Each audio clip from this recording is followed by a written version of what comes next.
Hello students, क्या हाल आपका। आशा करता हूँ अच्छे होंगे, स्वस्थ होंगे। मैं पंकज कुमार आपका स्वागत करता हूँ। और आरआरबी एनटीपीसी अंडर ग्रेजुएट का पेपर हुए अब काफ़ी दिन हो गए। रिजल्ट कब तक आएगा इसके बारे में डिटेल से बात करेंगे। और कट ऑफ कितनी तक जा सकते हैं, मतलब आपके जो मार्क्स हैं क्या वो सीबीटी 2 में बैठने के लिए पर्याप्त हैं या नहीं। क्योंकि सीबीटी 2 में आप देखें मैथ्स, रीजनिंग और जीएस है ना कहीं बाकी पेपर के मुकाबले 35, 35 और 50 ये जो मार्क्स हैं आपको स्ट्रेटजी, आपको तैयारी अभी से करनी होगी। मतलब बहुत से बच्चे तो पहले से ही कर रहे हैं, लेकिन 2024 में भी कहीं ना कहीं सफलता नहीं मिली और इसलिए फिर 2025 के में भी कहीं ना कहीं कैंडिडेट वो शामिल हैं। और क्योंकि आरआरबी ने अपना जो कैलेंडर है, एग्जाम कैलेंडर, वो जारी कर दिया था। अब कैलेंडर दोबारा से कहीं ना कहीं नेक्स्ट ईयर का होगा, तो उसमें भी अब की 2026 की जो एनटीपीसी ग्रेजुएट लेवल की है, अंडर ग्रेजुएट लेवल की है, वो सारी पोस्ट इसमें शामिल होगी। तो अपनी तैयारी खराब नहीं जाएगी। खराब का मतलब यहाँ पर ये नहीं है कि आपका अगर यहाँ पर सिलेक्शन नहीं हुआ तो बाकी एग्जाम्स के लिए बाद में तैयारी करें। आप तैयारी अभी से कर सकते हैं। और प्रत्येक बच्चा लगभग जो कहीं ना कहीं जेन्युइन तरीके से तैयारी कर रहा है ना, वो लगातार एग्जाम दे रहा है। चाहे एसएससी एग्जाम्स हो, चाहे आईबी का एग्जाम हो, चाहे आरआरबी के एग्जाम्स हो। तो कई एग्जाम्स है जो केवल जो कैंडिडेट ग्रेजुएट है, जो केवल 12th लेवल है। तो देखिए 12th लेवल में भी कहीं ना कहीं कैंडिडेट क्या होते हैं, एमटीएस के लिए है, ग्रुप डी के लिए आरआरबी ग्रुप डी का एग्जाम है, सीएचएसएल का है, इसका भी रिजल्ट नहीं आया, सीएचएसएल एमटीएस का रिजल्ट कल आया। तो ये कई चीजें हैं। आपको देखिए सफलता समय देना बहुत जरूरी है। सफलता वक्त मांगती है और समय लगेगा। आपको लगेगा कि एग्जाम एक भी क्लियर नहीं हो रहा तो क्या करें, लेकिन लगातार आप अपनी तैयारी करेंगे तो एक एग्जाम ऐसा होगा जो आपकी कहीं ना कहीं नेचर के बिल्कुल अनुकूल होगी वो पोस्ट, और वो आपको मिल जाएगी। और ये मैं पूरे कहीं ना कहीं 15-16 साल का एक्सपीरियंस आपके सामने बता रहा हूं। तो मेन पॉइंट ये है कि रिजल्ट कब तक आएगा सीबीटी फर्स्ट का, और सीबीटी फर्स्ट में आपके कितने नंबर पर्याप्त रहेंगे जिससे कि आप उस सीबीटी 2 में जा सकते हैं। और कहीं ना कहीं प्रत्येक कैंडिडेट, फिर टाइपिंग का आपका अलग एग्जाम है, लेकिन इस सीबीटी 2 की जो डेट है वो पहले से ही टेंटेटिव डेट 17 सितंबर कहीं ना कहीं आरआरबी ने पहले से ही डाल रखी है। लगभग 17 सितंबर के आसपास उसका पेपर है। और जितने भी आपने एग्जाम दिए आरआरबी के, तो चाहे ग्रेजुएट लेवल का हो, अंडर ग्रेजुएट लेवल का हो, एनटीपीसी का हो, सब में लगभग जो मेंस एग्जाम है, मतलब सीबीटी 2 है एग्जाम, उससे एक महीने पहले, लगभग एक महीने पहले क्या है आपका सीबीटी फर्स्ट का रिजल्ट है। इससे लास्ट ईयर जो एग्जाम हुआ था उसमें भी देख सकते हैं। जब एग्जाम लगभग आप ये मान सकते हैं कि 17 सितंबर को एग्जाम टेंटेटिव डेट है, तो आपका अब जो एग्जाम रिजल्ट है किसका, सीबीटी फर्स्ट का, आरआरबी एनटीपीसी यूजी का, वो लगभग 15 से 20 अगस्त के आसपास आएगा भाई। लगभग 15 से 20 के अगस्त तक आपका रिजल्ट आ जाएगा। 15 अगस्त आप ये मान सकते हैं कि क्योंकि हो सकता है डिपार्टमेंट, गवर्नमेंट कहीं ना कहीं उसमें बिजी रहती है, सिक्योरिटी का मसला है, तो उसके बाद जो नेक्स्ट वीक होगा उसमें लगभग 20 के आसपास आपका रिजल्ट आ जाएगा एनटीपीसी अंडर ग्रेजुएट का लेवल का। लेकिन जो कैंडिडेट ये सोच रहे हैं ना कि शायद तैयारी में बाद में करूं, तो उनके लिए फिर वो बहुत लेट हो जाएंगे।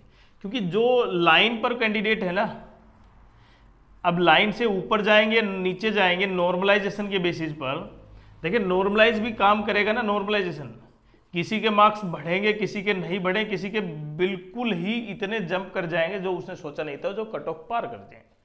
और दूसरा इंपैक्ट ये भी होगा कि जो अलग अलग आरआरबी बोर्ड हैं उसमें भी कहीं कट ऑफ कम जाएगी, कहीं कट ऑफ ज़्यादा जाएगी। वो डिपेंड करता है वहाँ पर कैंडिडेट किस तरह के कैंडिडेट हैं।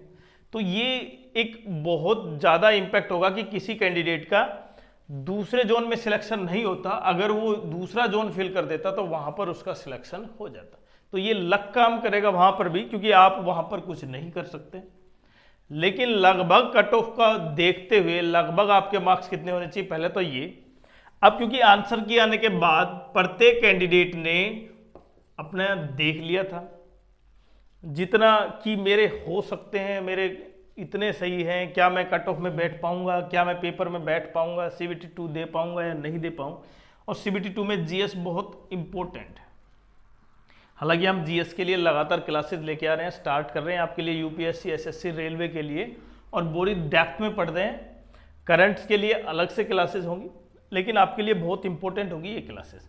अब लगभग कट ऑफ की बात करूं मैं, देखिए UR में बहुत से कैंडिडेट जो UR से और बाकी रिजर्व कैटेगरी से, देखिए UR, OBC, EWS, यहां पर फर्क होता है। SSC में इनमें फर्क बहुत कम होता है, RRB में थोड़ा सा होता है मार्क्स का कट ऑफ का, लेकिन UR में अगर आपके मैंने बताया ना लगभग 79 से 84 के आसपास आपके मार्क्स हैं, तो आप ये मान सकते हैं कि आपको तैयारी करनी चाहिए, क्योंकि आप CBT 2 में बैठ रहे हैं।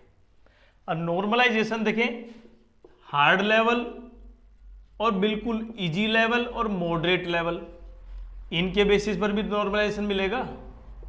और जिन कैंडिडेट का हार्ड लेवल में था नॉर्मलाइजेशन मिलेगा, मार्क्स 4 से 5, 6 मार्क्स मिल जाए, 4 से 5 नॉर्मल मिल सकते हैं। तो आपको ये नहीं ध्यान देना कि अभी मेरे 69 बन रहे हैं, 74 बन रहे हैं, मैं रिजर्व कैटेगरी बात कर रहा हूँ। UR में जिसके 74 बन रहे हैं, तो इसका अर्थ ये कतई नहीं है कि वो 79 में नहीं आएगा। नॉर्मलाइजेशन किसी भी कैंडिडेट को कम भी करा देगा अगर वो इजी शिफ्ट में है। तो फिर मैंने वही, क्योंकि देखें अगर आपके जो मार्क्स हैं टेंटेटिव अभी जो आपके पास है, साथ में आपकी शिफ्ट और कैटेगरी और आपका जोन, ये 4 चीज़ें हैं जो डिसाइड करेंगी। तो इसलिए अपने ये 4 जो पॉइंट है आप बिल्कुल कमेंट्स कर सकते हैं, हम बता पाएंगे कि लगभग आपको कितना, कि इस जोन में इतनी कट ऑफ है, आप उसको क्लियर कर पाएंगे या नहीं कर पाए।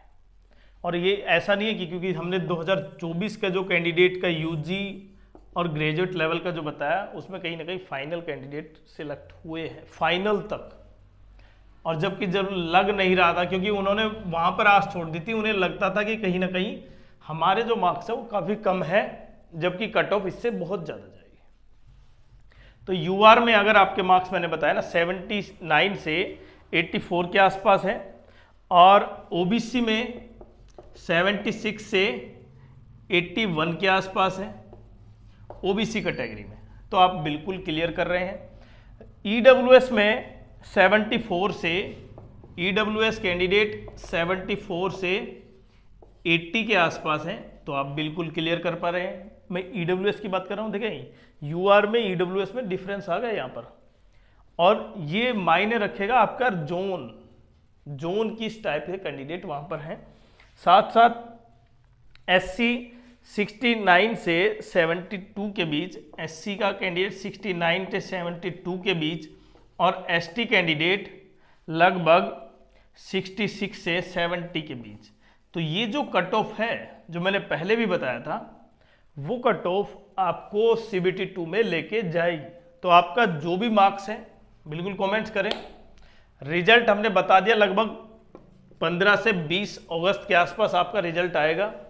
और क्योंकि हम CBT 2 में GS की, क्योंकि GS का वेटेज देखिए बहुत ज़्यादा है, मैथ रीजनिंग 35 है, लेकिन GS अगर 50 में से आपके 35 के आसपास क्वेश्चन हो जाते हैं, 35-40 तक चले जाते हैं, और लगभग ये 30-32 रीजनिंग के क्वेश्चन हो जाते हैं, तो आप बहुत ज़्यादा सिक्योर कर पाएंगे सिलेक्शन को। जिस तरह 2024 के कैंडिडेट कहीं ना कहीं अपनी एक सीट पक्की कर पाए, तो आप भी कर पाएंगे।